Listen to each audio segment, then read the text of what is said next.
My mission is to remind people that to be African is not to be less than.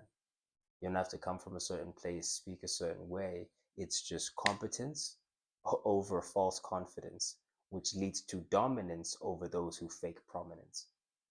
And I know I say that as someone who is in quite a privileged position where, for some or other reason, I refused to go to local schools when I was growing up. You know, village life. I only started going to school when I was about six. Yeah, when I was about six. After four, definitely.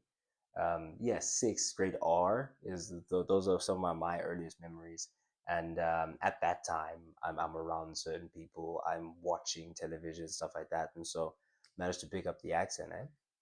And so people look at something like that and they make assumptions about you. But I'm here today to remind us all, to remind you all that at my core, you know, the main message that's on the banner, the mission statement of myself, of the channel as a whole, of any company that I am not only part of, but whatever long-term projects you see me in, attaching my name to, attaching my brand to, understand that it is in suit, it is following my why, which is I watched my parents in real time succeed and not live life at the level that their hard work would dictate that they were supposed to be living at.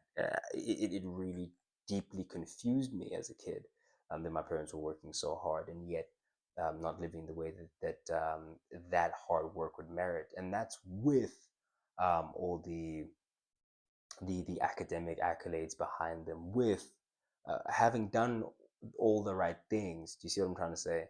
Um, at that point, you would only assume or think that one would be due monumental success.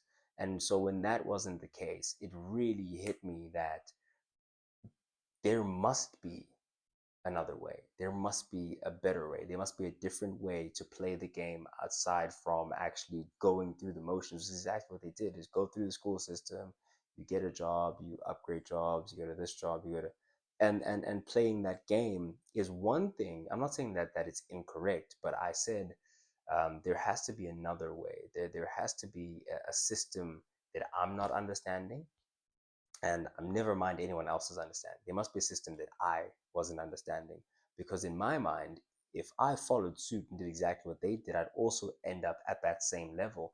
And so I always thought of the purpose of one generation coming after the previous one is to take it to a whole nother level. And so I didn't see how I could take it up a notch, because honestly, they had knocked it out of the park, right? In terms of being in that game, being in that system. And so I learned to learn first and foremost. And in that learning, my mission became to find a way and then to share it, to share the way to the top. And so with that being stated, with that being understood, that okay, so this guy at his core is genuinely just trying to grow as much as he possibly can, understand as much as he can about leverage, supply, demand, the most powerful forces in the world that are manipulated by the most powerful people in the world, and what makes them powerful. You know, it's been my magnificent obsession for years at this point, and I've truly dedicated myself to it. And within that, I find that most people who come from my position and end up in whatever position of power, say, or whatever the case, over a long enough time horizon, they tend to not lose their core, but it's not very common that you'll find someone who is at that high level who's still singing the same tune. And this is historically, you know, historically you'll hear things about the Great Compromise. You know, if you read up on South African history specifically, how the economic empowerment ended up empowering a small minority while also placing laws that kept the majority that was already wealthy and basically made them bulletproof. I mean, if you think about the way that the business structure shifted over time, it wasn't a shift from we are no longer doing closed corporations. Any closed corporations are now private businesses, and we're dissolving those companies over time, and the assets are going to be distributed to empower the internet. No, there's none of that. The thing was, okay, so we're now going to cut you guys in, and we're going to keep our businesses, and there are no longer going to be any businesses that are able to form under these laws, under these guides.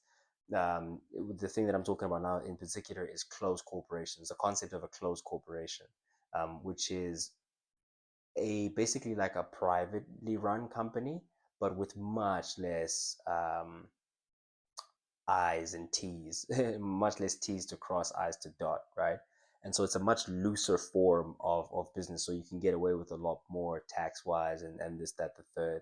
And so in within the shift, you find that those are no longer allowed, So that does two things. It's number one, there is one form of business that is able to run most efficiently with having the least guidelines to go through, whatever the case. And so they get to move much faster than the competition.